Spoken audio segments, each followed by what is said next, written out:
사도행전 12장 13절에서 19절까지의 말씀을 제가 봉독해 드리겠습니다. 베드로가 대문을 두드린데 로데라 하는 여자아이가 영접하러 나왔다가 베드로의 음성인 줄 알고 기뻐하여 문을 미처 열지 못하고 달려 들어가 말하되 베드로가 대문 밖에 섰더라 하니 그들이 말하되 내가 미쳤다 하나 여자아이는 힘써 말하되 참말이라 하니 그들이 말하되 그러면 그의 천사라 하더라. 베드로가 문 두드리기를 그치지 아니하니 그들이 문을 열어 베드로를 보고 놀라는지라. 베드로가 그들에게 손짓하여 조용하게 하고 주께서 자기를 이끌어 옥에서 나오게 하던 일을 말하고 또 야고보와 형제들에게 이 말을 전하라 하고 떠나 다른 곳으로 가니라. 날이 새매 군인들은 베드로가 어떻게 되었는지 알지 못하여 적지 않게 소동하니 헤롯이 그를 찾아도 보지 못하매 파수꾼들을 신문하고 죽이라 명하니라. 헤롯이 유대를 떠나 가이사랴로 내려가서 머무니라. 아멘. 사도행전 12장에 베드로가 탈출되었던 장면에서 이제 기도하고 있던 교회에 또 함께 만나는 그런 장면을 우리가 함께 보고자 합니다. 베드로가 무사하기를 교회는 기도했죠. 그래서 열심히 기도하고 베드로가 지금 나타날 때까지 계속 기도하고 있는 이런 장면이었습니다. 그래서 이제 13절로 넘어가는데 베드로가 대문을 두드리고 로데라 하는 여자아이가 이제 나와서 보니까 대문을 열지도 못하고 음성만 들은 거죠. 그래서 14절에 보면 베드로의 음성인 줄 알고 기뻐하여 문을 미처 열지 못했다 이제 이렇게 표현되는데 이 그 로데라는 여자아이가 베드로가 밖에 섰습니다 하는 것을 들었던 교인들의 반응이 두 가지로 나타나요. 15절에 보면 그들이 말하되 네가 미쳤다. 이게 첫 반응이고요. 두 번째, 만약에 그게 맞다면 이제 그의 천사다 이렇게 표현을 합니다. 이제 세 가지 반응까지 보면 16절에는 베드로를 보고 그들은 다 놀랐다 이런 표현을 씁니다. 그러니까 전혀 기도는 했는데 믿지 않는 그런 표현을 함축적으로 표현한 것 같아요. 그렇게 얘기하는 사람, 그러니까 현상이 일어났던 것을 그냥 그대로 증언을 하는데도 불구하고 네가 미친 것 같다. 근데 그게 맞다면 나름대로 합리적인 생각으로 이제 얘기를 하는 게 이게 천사일 것이다. 그러니까 여전히 그 천사 미쳤다거나 천사라고 표현하는 것은 베드로가 지금 어디 있다고 기대를 하고 있는 거예요? 감옥에 있다는 어떤 추측. 그걸 조금 더 확장해서 표현하면 기대를 그렇게 하고 당연히 거기 있을 거다는 기대. 그리고 여기 온 것은 그의 천사일지 모른다 라는 이제 그러한 표현입니다. 근데 문을 열어 보니까 천사를 봤든 어쨌든 베드로를 본 거예요. 그러니까 그들의 반응은 놀랐다. 놀란 것은 기대하지 않았던 것을 보거나 경험했을 때 일어나는 대표적인 현상들 아니겠습니까? 그러면 이제 우리가 좀 생각해 볼 것은 교회가 지금까지 뭐 하고 있었다는 거예요? 근심하고 있었던 게 아니라 기도를 하고 있었다. 성경 그렇게 표현합니다. 두 번이나 그렇게 표현하잖아요. 어제 우리가 봤는데, 그러니까 기도를 한 것과 기대를 한 것과는 전혀 다른 차이들이 있다라는 것을 좀 보게 됩니다. 우리도 오늘 기도하러 나왔잖아요. 그러면 기도를 하기 전에 가지는 어떤 기대들이 있을 거예요. 만약에 내가 이렇게 살면 좋겠다. 근데 그걸 기도하라 그러면 기도를 하고 있을 때의 기대는 또 다른 거겠죠. 기도를 하다 보니까 뭔가 내가 기도하기 전에는 이런 마음을 품고 있었는데 기도를 하다 보면 하나님의 마음이 우리에게 전이가 되기도 하고 내 주제가 진짜로 파악이 되기도 하고 어쩌면 주제를 전혀 파악을 안 하는 게 이제 믿음인 경우도 있으니까 내가 내 모습은 이대로인데 이거는 바랄 수도 없는 상황 아니냐. 근데 기도를 하다 보니까 바랄 수 없는 중에 바라게 되는 믿음이 생기기도 하잖아요. 그러니까 기도를 하기 전에 가졌던 기대감과 기도를 하면서 갖게 되는 기대감과 또 기도를 한 이후에 일어서서 갈 때 혹은 집에 갔을 때 혹은 그때 상황에 다닥쳤을 때의 기대는 또 다른 거예요. 우리는 이런 것들이 계속 시시각각으로 많이 변하기도 하지 않습니까? 그럴 때 어떤 것은 믿음이 있기도 하고 어떤 것은 믿음이 없는 경우도 생기는 것 같아요. 자, 교회라는 그 표현된 이 성도들이 기대를 가지고 기도를 했을 때는 어떤 마음으로 기도를 시작했을까요? 베드로가 풀려나기를, 무사하기를, 근데 기도할 때는 어땠을까? 모르지만 상상을 해보면 하나님이 역사하실 것 같다. 지금까지 이 지금 사도행전의 역사들을 보면 그런 일들이 엄청나게 많이 일어났잖아요. 그런 것들을 소문으로 듣기도 하고 뭐 안전뱅이가 일어났다. 또 베드로가 이렇게 지나가기만 해도 그림자가 비치기만 해도 뭐 병든 사람이 막 일어났다. 그런 얘기들이 지금 계속 적혀 있는 것들을 보면 전이든 후든 어쨌든 다 기록이 뭐 어떤 시간 차에 따라서 그 전에 있었던 것인지 그 이후에 있었던 것인지 반복돼서 성경은 이제 적지 않은 부분들도 있을 거니까 그런 것들을 다 종합해 보면 지금 이 기도를 할 때의 기대는 어쨌든 하나님이 역사를 하실 것이라는 기대를 가졌을 것 같아요. 그죠? 근데 또 기도를 한 이후에 누가 문을 두드려서 하는 반응은 전혀 다른 반응을 지금 하고 있잖아요. 그러니 이게 어떤 게 진짜냐? 이들이 가졌던 정말 기도하면서 든 마음은 어떤 게 진짜인지 저는 잘 모르겠어요. 하나님만 아시겠죠. 근데 이 표현을 하는 걸 보면 진짜 그럴까?가 아니라 네가 미쳤구나. 지금 가가지고 기뻐하는 지금 14절과 15절에는 감정이 굉장히 대비되는 듯한 표현을 쓰고 있는데 로데라는 여자아이의 표현은 기뻐하여 이렇게 되어 있습니다. 너무 기뻐서 문도 못 열고 뛰어 들어갔다는 거예요. 그러니까 얼마나 놀라는 감정인데 이 놀람이라는 것은 너무너무 기쁜 감정이겠죠. 근데 15절에 그들이 말하되 그걸 듣고 나니까는 네가 미쳤다 이렇게 표현하고 이제 6절로 넘어가면 놀랐다 이렇게 표현을 하고 있습니다. 기도를 우리는 어떨까? 뒤돌아보면 참 이 지금 기도하기 전의 기대, 기도하면서 갖는 기대, 그리고 기도한 이후에 갖게 되는 기대가 이게 지금 3분적이라면 참 이게 우리가 믿음이 어디에 있는 걸까? 이런 고민도 하게 됩니다. 뿐만 아니라 그 가운데에서 어떤 게 가장 확실해야 될까? 기도하기 전, 기도하고 있는 중간, 하고 난 이후 그 중에서 가장 확실해야 되는 것은 어떤 걸까요? 기도한 후겠죠. 왜냐하면 기도 가운데 하나님은 우리의 기대들을 바꾸시니까 보통 고쳐주시잖아요. 어떤 때는 응답하심으로 고쳐주시기도 하고 어떤 때는 거절하심으로 우리의 생각과 마음을 고쳐주시기도 하고 기도한 이후에 가지게 되는 그런 기대, 그것이 진짜 유지가 돼야지 믿음 있는 자가 아닌가. 우리는 기도를 막 하면서 하나님을 바랄 때는 뭔가가 진짜 하나님이 뭔가 우리를 뭔가 해주실 것 같은 그런 기대들은 좀 어느 정도 신앙생활을 하고 우리가 안다면 갖게 되는 것 같아요. 그런데 관건은 뭐냐면 기도한 후 아닐까요? 기도를 한 뒤에 하나님이 이미 기도를 접수를 받으셨다. 기도를 받으셨다. 기도를 들으셨다. 예수님의 이름으로 기도를 했다. 그리고 난 이후에 우리가 갖게 되는 이 기대, 이 믿음, 그것이 진짜 우리가 유지해야 될 기대와 믿음일 텐데 이 야고보서는 이렇게 표현합니다. 야고보서 1장 6절에서 8절, 5절에 이제 지혜를 너희가 구하면 꾸짖지 아니하고 후히 주실 것이다 하고 표현하는 것이 1장 6절에 지혜뿐만 아니라 다른 것에도 마찬가지겠죠. 오직 믿음으로 구하고 조금 더 의심하지 말라.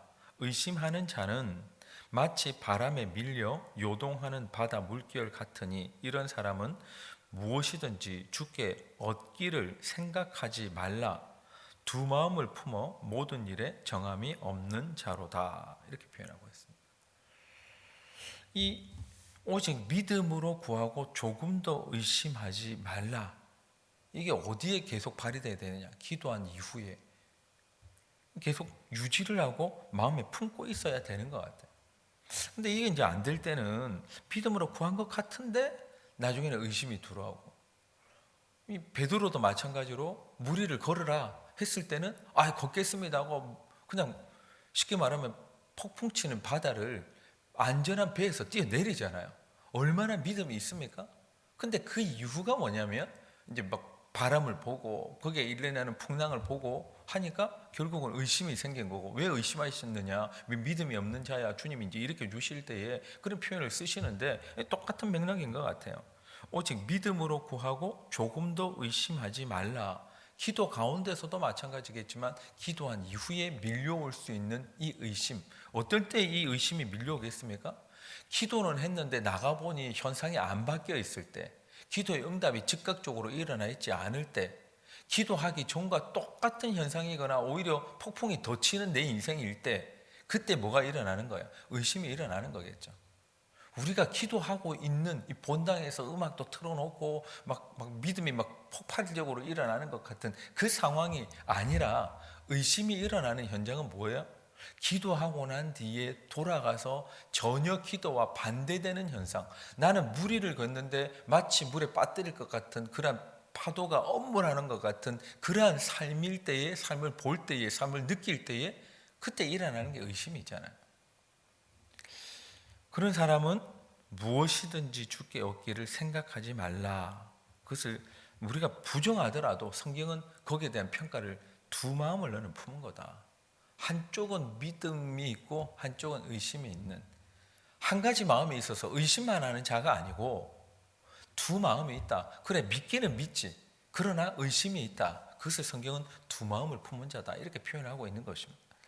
이것이 이제 지금 베드로가 풀려나기를 위해서 간절하게 기도하던 그러한 교회 성도들이 가졌던 두 마음이지 않나 이렇게 생각이 됩니다. 뭐 로데라는 아이도 마찬가지였지 않았을까요? 기도를 해서 당연히 올 게 왔구나. 베드로 선생님 우리 기도한 대로 왔습니다. 준비하고 있었습니다. 이게 아니라 그도 깜짝 놀라서 물론 기뻐했지만, 그러니 이 두 마음을 품으면서 기도는 간절히도 할 수 있구나. 우리도 간절하게 기도를 막 목이 터져라고 기도를, 허리가 끊어지도록 기도를, 눈물 뿌려가면서 기도를 할 수는 있는 간절함이 있을 수는 있지만 그 가운데 두 마음을 품고 그럴 수도 있다. 성경은 그것을 우리에게 예로서 또 표현해 주는 것 같아요. 17절로 넘어가면 베드로가 그들에게 손짓하여 조용하게 하고 주께서 자기를 이끌어 옥에서 나오게 하던 일을 말하고 또 야고보와 형제들에게 이 말을 전하라 하고 떠나 다른 곳으로 가니라 이렇게 되어 있습니다. 여기 지금 또 야고보와 형제들에게 이렇게 표현하고 있는데 2절에 보면 우리 12장 2절에 요한의 형제 야고보를 칼로 죽였다고 이미 표현하고 있어요. 여기 나오는 형제는 예수님의 형제 야고보를 의미합니다. 그래서 초대교회 때 굉장히 베드로와 또 쌍벽을 이룰 정도로 굉장히 어떤 중심적인 역할을 하기도 했었죠. 이 베드로가 뭘 하고 있냐면 주께서 자기를 이끌어 옥에서 나오게 하던 일을 말했다. 흔한 말로 우리가 간증했다고 표현하는 거잖아요. 지금 베드로는 그것을 증언하고 있습니다. 그리고 거기에 없던 사람들에게도 가서 전하라고 얘기를 하는 거예요.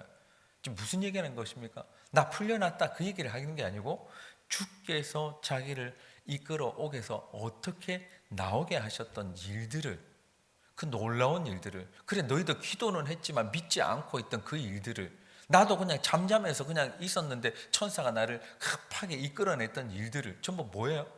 주께서 하신 일들을 그렇게 전해라, 얘기해 줘라. 지금 얘기를 하고 있는 것입니다.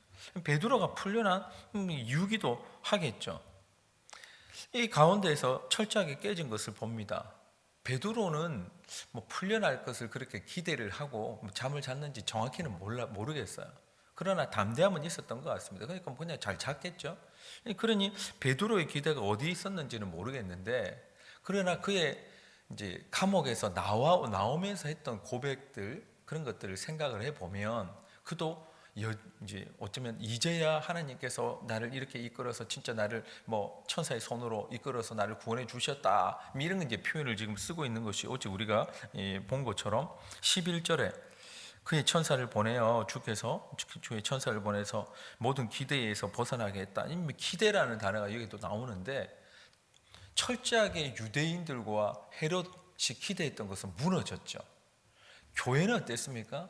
기대는 있었지만, 기도하면서 바람은 있었지만, 이 베드로가 나타나니까 미쳤다 할 정도로, 또 그것도 또 쉽게 말하면 믿음에 기인하지 않은 의심으로 말미암은 기대가 깨지는 현장, 또 순간이라는 거고, 또 베드로도 마찬가지였겠죠. 감옥에 있는데 왜 갑자기 내가 여기 나왔냐? 베드로가 가졌던 기대도 깨지는 그런 순간인 것 같아요. 많은 사람들의 기대가 다 깨진 것 같습니다. 어쩌면 죽이려는 자들의 기대도 깨졌죠. 교회는 반절이 바라긴 했지만, 기도는 하고 있었지만, 베드로가 왔을 때 놀라는 모습을 보면 그 어떤 의심이 섞인 기대도 깨지는 현장이었고, 베드로도 마찬가지로 감옥에 당연히 있어야 되는데 내가 어쩌다 여기까지 나왔지 하는 그것도 깨지는, 그것을 대해서 주님이 하신 일이다, 그걸 이야기해라. 지금 그렇게 표현하고 있습니다. 우리 삶도 마찬가지 아닐까요? 증언이라는 게 뭡니까? 우리가 예수님의 증인이 된다라는 게 뭐겠습니까? 내 기대를 얘기하는 게 아니잖아요. 나의 기대를, 나의 생각을, 나의 계획을 내가 기도했던 것보다 그것을 뛰어넘는 주님의 역사에 대해서 얘기하는 것, 그게 증언하는 것이고 그게 간증하는 거 아닐까요? 우리도 마찬가지 아니겠습니까? 우리의 삶에서 이어지는 모든 기대들을 다 깨뜨리고 그것을 도리어 바꿔놓는 주님의 역사, 그것이 우리 삶에도 오늘 펼쳐지기를 예수님 이름으로 축복합니다. 우리 오늘 어떤 계획을 가지고 여기 나왔는지 저도 다 모르겠어요. 또 각자가 가진 계획들이 있겠죠. 그러나 그것을 산산이 조각낸 것이 무엇이냐면 너희가 아직 죄인 되었을 그때에, 우리가 아직 죄인 되었을 그때에, 아직도 나는 자격이 안 된다고 생각하는 그때에 하나님의 사랑이 뚫고 들어온 거 아니겠습니까? 우리의 일상을, 우리의 생각을, 우리의 죄악을 뚫고 들어온 그 사랑, 우리도 오늘 마찬가지 아닐까? 이들이 가졌던 기대는 베드로가 풀려나서 거기까지 올 것이라고 누구도, 베드로 자신도, 그를 죽이려는 사람들도, 간절히 기도하던 교회도 전혀 갖지 못했던 기대 아닐까?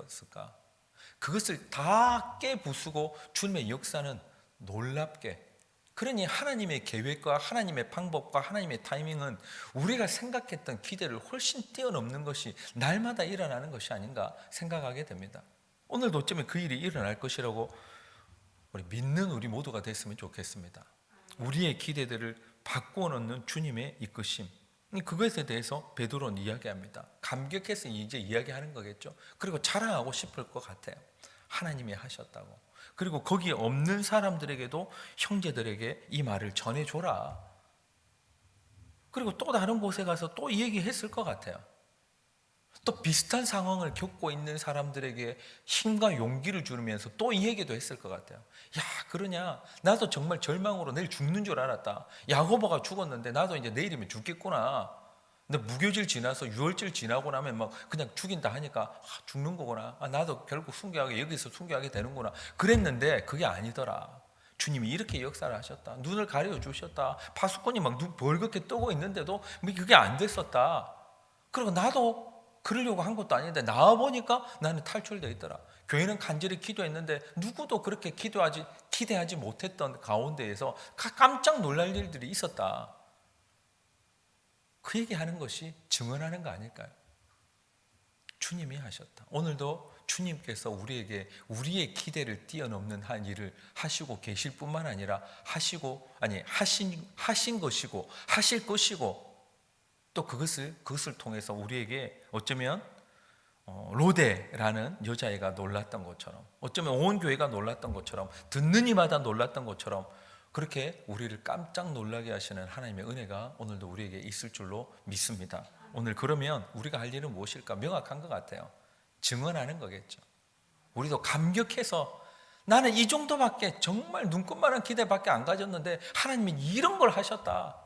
나는 감히 기대를 바랄 수 없는 그런 마음이 있어서 감히 말도 제대로 못 꺼내고 있는데 하나님은 바랄 수 없는 중에 그걸 바라게 하시고 그걸 이루어 주셨다는 것을 우리는 증언하는 것이 우리가 할 본분이 아닐까요? 오늘 그 기대를 가지고 출발하고 그것을 또 뛰어넘는 하나님의 역사를 경험했을 때에 마음껏 이 땅을 향해서 선언하고 선포하고 증언하는 삶 살기를 예수님 이름으로 축복합니다.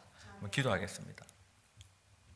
하나님 아버지, 오늘 두 마음 품는 자가 아니라 한 마음만 품는 자로 살아갈 수 있도록 도와주옵소서. 오직 믿음으로 구하게 하여 주시고 그 믿음도 하나님의 선물이라 하셨사오니 우리의 작은 믿음, 작은 기대가 아니라 하나님의 기대, 하나님의 믿음이 우리에게 하나님 각인되게 해 주셔서 그 믿음으로 오늘 또 살아갈 수 있도록 우리 모두를 도와 주시옵소서. 하나님, 베드로도 기대하지 못했고 하나님 기도하는 교회도 간절함은 있었지만 제대로 기대하지도 못했고 하나님 죽이려던 그런 자들이 내일이면 죽이겠지 하는 기대도 다 깨뜨려 버리고 오직 하나님이 원하시는 대로 이끌어 주셨던 것처럼 하나님 아버지, 오늘도 우리의 삶을 하나님이 원하시는 대로 이끌어 주실 때에 하나님, 우리에게는 감격이 넘쳐날 줄로 믿습니다. 하나님의 은혜에 우리가 깜짝 놀랄 줄로 믿습니다. 하나님, 그래하여 우리의 삶에도 그저 루틴하고 그저 재미없고 하나님 어제가 오늘 같고 그렇게 하나님 계속해서 절망이나 실망이나 하나님 그저 쳇바퀴 돌들 도는 그런 인생이 아니라 깜짝 놀라고 감격하여서 그것을 기쁨으로 하나님 전할 수 있는, 그렇게 또 못 들은 자들에게는 꼭 좀 전해줘라 할 정도로 하나님 아버지 감격이 있는 삶 살아갈 수 있도록 오늘 우리를 인도하여 주시옵소서. 맡겼고 예수님 이름으로 기도하옵나이다. 아멘.